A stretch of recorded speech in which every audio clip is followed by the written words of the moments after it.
เนี่ยสิบอซื้อบัทึกนะเนาะนอนคืนแรกกะ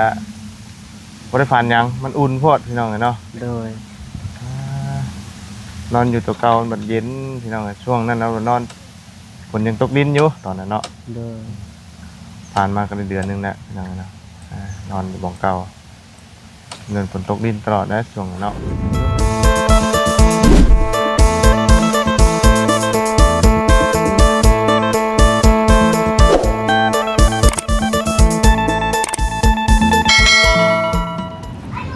เอาพี่น้องเนาะก็เป็น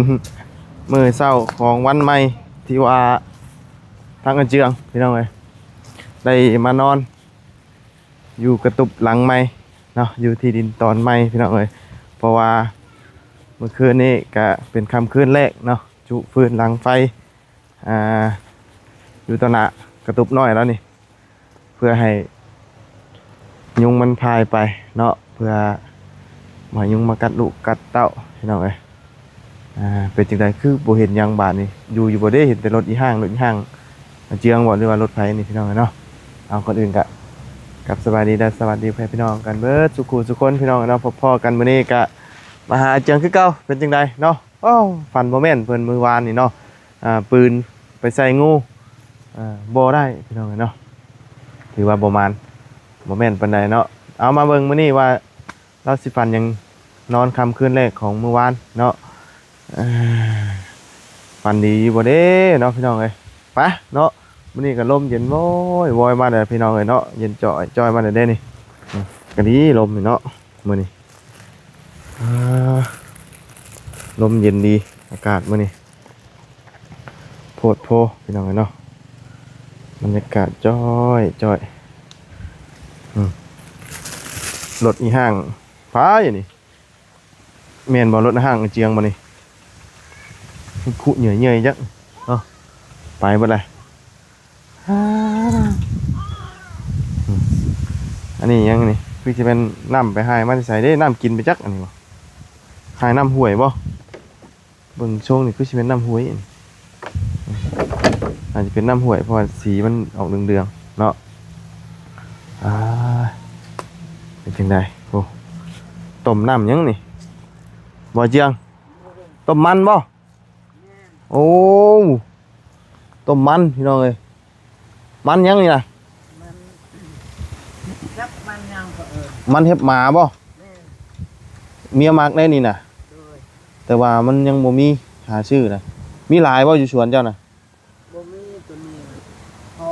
เท่าผักมาให้บ่โอ้กินชุกแล้วบ่นี่สุกแล้วชุกเลยเนาะมันเห็บหมาพี่น้องนี่เดี๋ยวมันมีขนคืออันนะเห็บหมานี่เห็บไป เนาะสบายดีโอ้เก็บแดดไปร้อยพื้นเนาะrồi nhìnมันหัวอีโอกเนาะหัวอีโอกบ่แม่นบ่ฮะแม่นบ่มันหัวอีโอกอยู่บ้านนี่เอิ้นหัวอีโอกบ่ข่อยเอิ้นมันรุงฮะ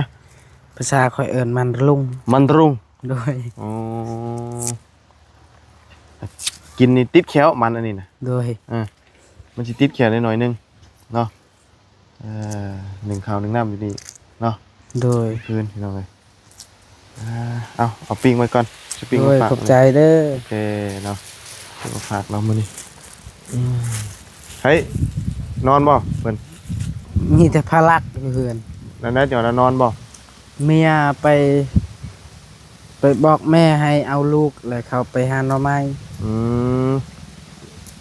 สิให้แม่มาเอาลูกเจ้าบ่โดยเจ้าสิไปหาหน่อไม้โดยเบิ่งซิมก่อนบ่คันคอดินี่โดยแซ่บ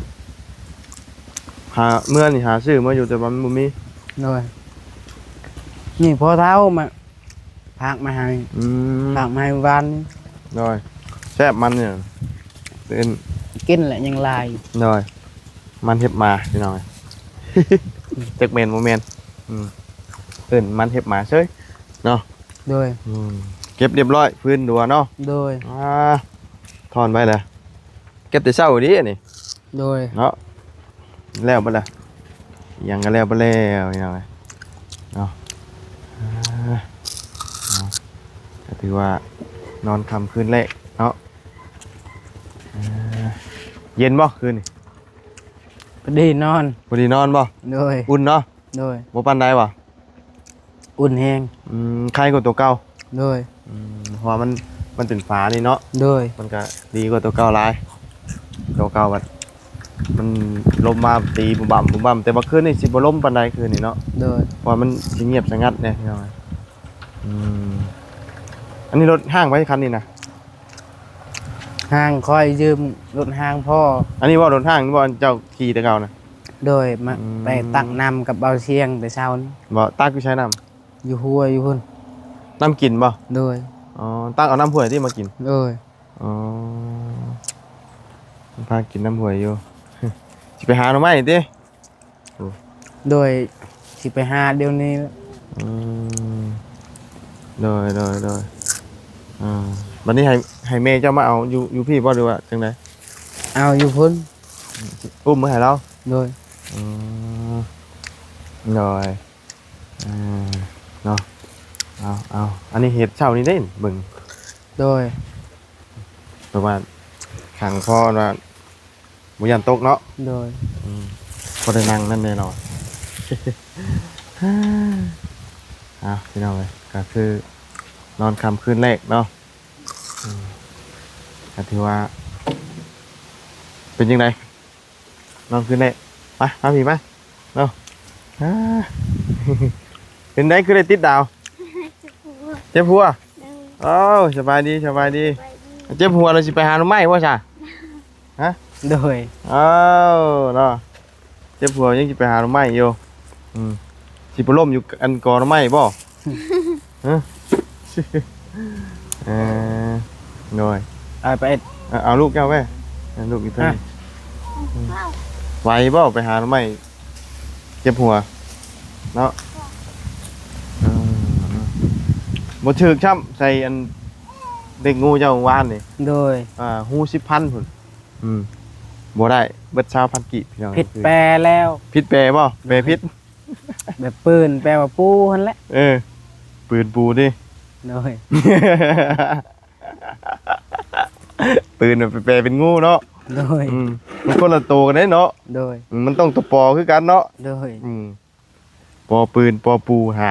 แบบมันออกแปลถึกแล้วบัดนี้ปืนมันงูมันเป็นตัวงอบัดนี้บ่เข้ากันบาดนี้เนาะ มันก็บอกไอลีเด้ มันก็บอกทึกแล้วมันก็บอก พี่น้องเอ้ยเนาะเอาไหมมื้อนี้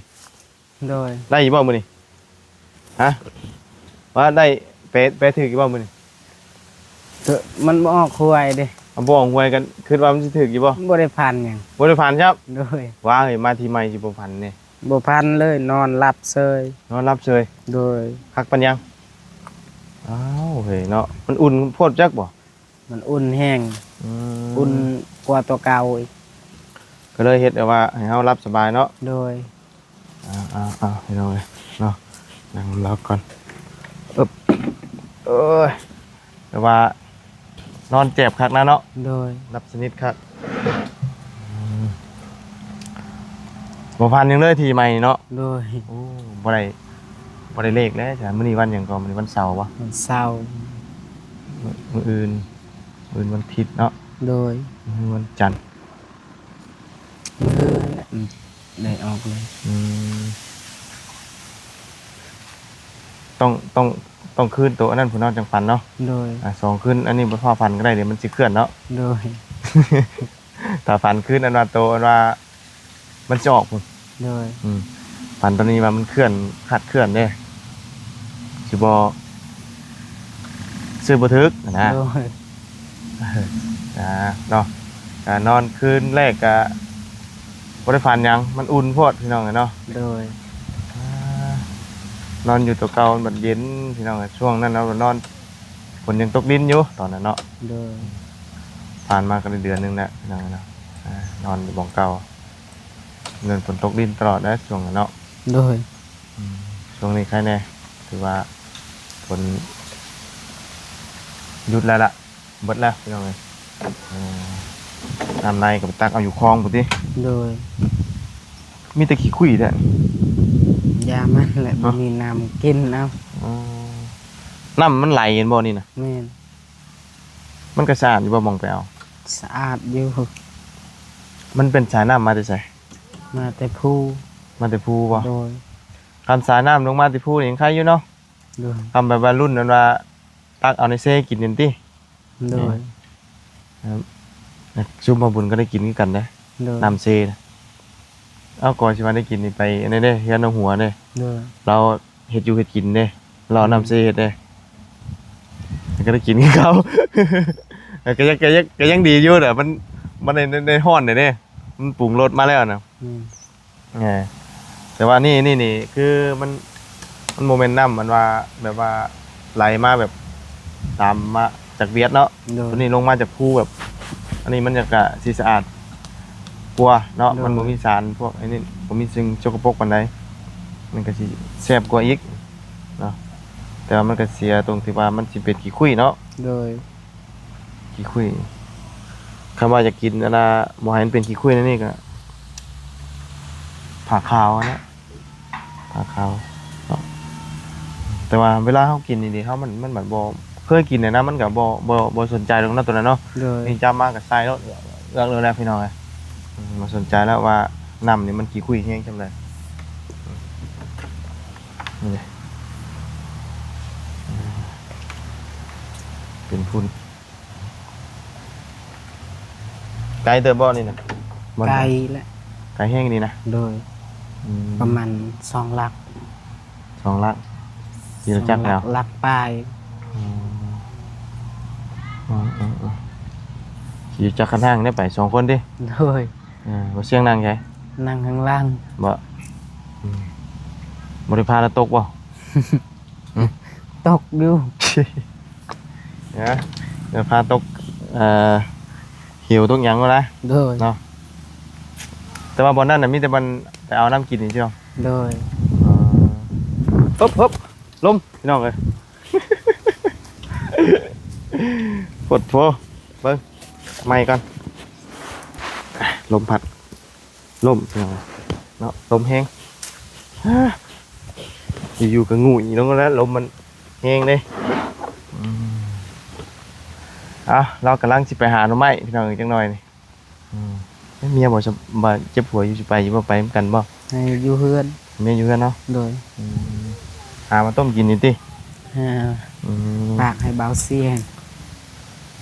ตอนเสียงเพิ่นสิเดินทางมื้ออื่นบ่ โดย เนี่ยสิเดินทางเลยพี่น้องเนาะวันนี้วันที่29มื้ออื่น30 1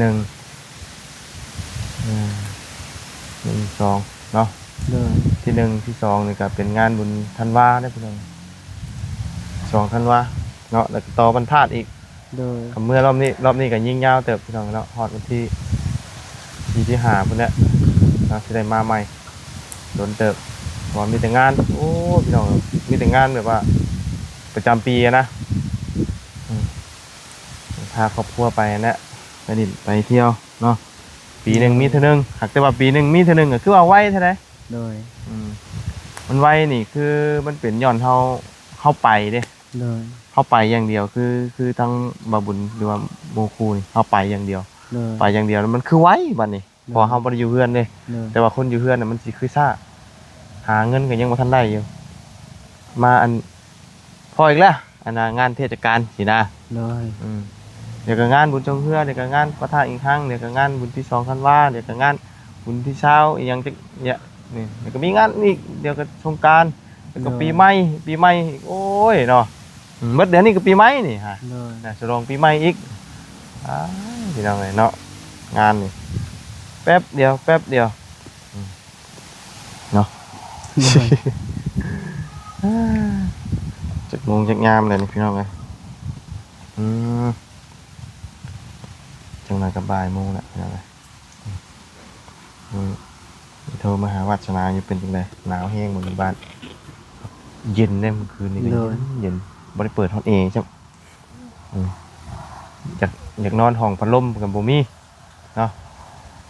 ห้องก็ช่วงนี้เต็มพี่น้องเอ้ย เพิ่นดำเนินการเฮ็ดทางบ่วะเพิ่นเซาหลายอยากหานอนห้องพัดลมเหมือนยากคือกันบ่มีอีกแล้วมันหนาวนี่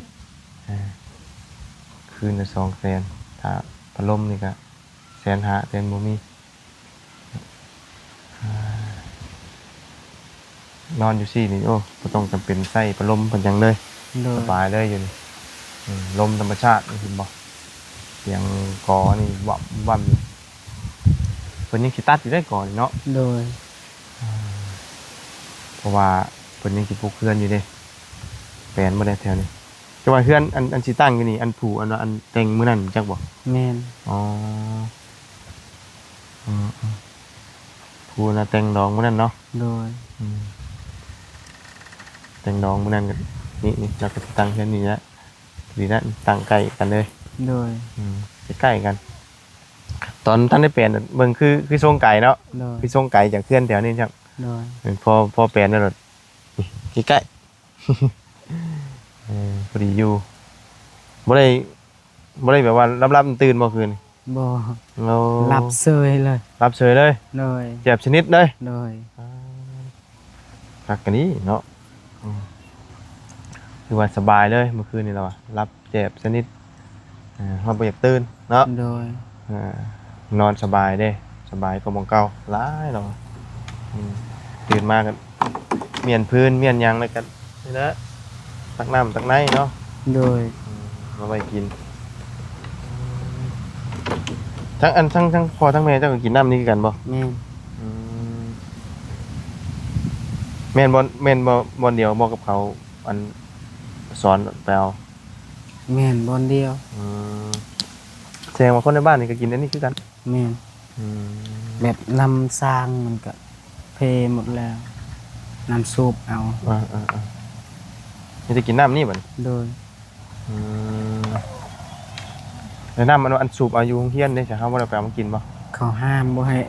ตักแล้ว เหมือนตักบ่จ้ะ โดย โอ้งั้นเอาตักมากินเนาะ โดย โดยแต่ว่าตะกี้มันมีอยู่นี่เนาะ โดยตะกี้มีอยู่นี่แล้วก็บอนเฮือนเอ้ยคอนก็น้ำห้วยคือกัน อ๋อ มันมีแต่บอนเดียวมันเพแหละ มันเพลน่ะคือบริษัทแซมเลยเนาะ โดย คำมันเพน่ะคือว่านะมันบ่มีคนแบบว่านำพาเฮ็ดแบบว่าซ่อมแปลงเนาะ โดย มันก็เลยกลายเป็นถิ่มเลยอะนะ โดย โครงการเพิ่นมาซอยแบบว่าให้กินอยู่นํกันพอมันเพมันหยังเลยก็เฮาบ่พากันซอยแปลงซอยซ่อมอะนะ โดย เนาะเนี่ยนี่แหละมันเป็นของที่ว่าของร่วมอะนะมันบ่มีไผอยากเฮ็ดเนาะมันมีไผอยากซ่อม แบบเขาบ่อยากผู้หนึงเฮ็ดผู้หนึงบ่อยากเฮ็ดเอาไป แม่ ตักกับตั ตั ก กเบิดบัดนี้ โด ติ ยตักหมด ตัวนี้เนาะ โดย มันเด็ดยากของรวมนี่เนาะหยังคือกันนะ โดย เข้ามารวมเนาะของน้ำของในคือกัน คือแบบว่าเฮาอยู่ห้องเช่าจังซี่เนาะ โดย ห้องน้ำรวมสิบ่แม่นห้องน้ำในโตสิมันก็สกปรกมันก็บ่สะอาดมันก็บ่มีไผอยากเฮ็ดเด้ โดย บ่ได้อาบแล้วก็ไปบ่ได้ทายแล้วก็ไปสิเด้ โดย แต่ว่าของตนเองก็เฮาดูแลเองมันก็อยากสะอาดอยู่เนาะ โดย โดยเนาะไม่ตอกหอกตากันมาเบิดแล้วมื้อนี้พี่น้องเอ้ยเนาะมันจะปกไว้คุมไว้อย่ามันหนาว เรื่องทรงเรื่องสร้างอย่างนี้เนาะยังบ่ทันได้ถามทั้งมาเสียงอยู่จังใดพี่น้องเอ้ย โดย มีงบประมาณมาเพิ่มเติมบ่หรือว่าจังใดเนาะต้องสิถามอยู่ถามกันเลยแหละเนาะเราก็จะได้เอาจบกันเนาะคนละเล็กคนละน้อยจะได้ฮู้ยอดนะพี่น้องเอ้ยตอนนี้ก็มีแต่ทางบุญมีแต่4ล้านแหละยังบ่มีมาเพิ่มเติมเนาะ โดย ปากเริ่มแตกกันได้นี่ โดย เลียนี่ยิ่งไปไว้เนาะเอาเลียนี่ทานี่ติ๊กมันกันนี่หน้านี่ห่าวขนาดพี่น้องเลยเนาะห่าวกว่ามันเอานี่แต่ว่าไข้ในมันนี่มันลมอยู่แต่ว่ามันบ่เย็นเนาะ โดย อากาศอยากร้อนๆอยู่ใส่เสื้อแขนสั้นได้นะมันนี่ปกติใส่เสื้อแขนสั้นบ่ได้นะ โดย แต่บ่เย็นแห้งปานใดเนาะ เอานอนค่ำคืนแรกก็บ่มีเลขเด็ดซ้ำพี่น้องเอ้ย เด้อ เนาะเปให้ถือเลยปืนปอปืนปอปูวันนี้เด้อ แม่น ปืนกระปูเลยเนาะมันเป็นตัวปอคือกันว่าปืนแบบเปใส่งูเฮ้เป็นปืน กดยานงู เอ้ยเนาะเสียเลยข่อยปาดนี่เนาะทีแรกเวลาบอกบ่ถึ คื ง นมื้อวานนี่ก็คิดจักแปรอยู่กับปู่นำนี่ อืม มาจักเฮ็ดอันใดลืม อืม เวลาอันแปลบ่ถึกบ่ซื้อมาบุญก็ได้ เวลาเพิ่นแปลถึก2เทื่อบ่ซื้อ เลย บ่ได้หยังเท่านั้นกินเต็มพี่น้องเอ้ยถือว่าบ่ได้หยังเลยเนาะป้าชาวพี่น้องเนาะมีแต่สำหรับคลิปนี้มาบุญก็สิขอลำลาไปเพียงเท่านี้เนาะเพราะว่า เลย ทางไอ้เจียงเราเดี๋ยวจังเลยต้องไปหาหน่อไม้หน่อมันเนาะ เลย สิไปหาทางไหนก็ ทางนั้นแหละ อ๋อสิพอได้อยู่บ่เดี๋ยวนี้พอมีเหี่ยวเลยเนาะ ก็บ่ได้หลายได้ก็บ่ได้หลาย อืม หน่อไม้ใหญ่ก็มันสิเบิดแล้วมีแต่น้อยน้อย น้อยบ่ค่อยอยากมีแหละเนาะ ๆด้วย มันเริ่มเหี่ยวขึ้นสูงแล้ว ด้วย คือหน่อไม้นี่ก็บ่เห็นออกที่นี่เนาะ ด้วย ธรรมดานั้นมีเฮาพันธุ์นี่เหน่งมันขึ้นนี่ก็แกงกินได้เลยนี่อ่อนได้นี่เนาะ ด้วย อืมนี่เรามาทหารใหม่ได้นี่เนาะเห็นบ่เรามานี่เราไป เราไปแล้ว ทำไมน้ำมันเนาะแต่ว่าเพิ่นไปหาขายเนาะ ด้วย หาขายแต่ว่าปอกนะพี่น้องยามนี่ปอกขายเนาะแม่นบ่เราไปหาบ่ ด้วย จั่วบัง หาหน่อไม้บ่ได้ถือเสียมถือหยังเนาะหาหักเอาเลยเหรอวะ ป้าด้วย โอ้ เอ้ย ป้า ใครสิไปเมียบ่สิไป เมีย ให้เมียไป ด้วย ไปชาวพี่น้องนะสำหรับคลิปนี้ลำลาเด้อพี่น้องนะ ด้วยสบายดีเด้อ เที่ยงแล้วเอาลูกเอาเต้าเมียเราสิไปหาจั่วบัง ด้วย จั่วบังบ่ ด้วย จั่วบังหรือยั่วบัง จั่วบัง จั่วบังเนาะจั่วบังพี่น้องเอ้ย สรุปแล้วเมียสิไปวันนี้เนาะ ด้วย มาก่อนมานี่เมื่อคืนนี่หวนหาเมื่อคืนนี่เลนขาซึกโจมตีเด้หนีบไปเฮ็ดให้มันหล่นหาจนเมื่อย นี่ก็บ่บุญเอาแล้วเด่น นั่นน่ะคิดว่าลืมเด้กลับมาถามทางเมียเจ้าเอาไม้น่ะบ่วะมาแล้วเพิ่นเก็บได้ไปพุ่นแล้วก็เสียบอันน่ะนี่ฟังเสียงมันไปตามไปเด้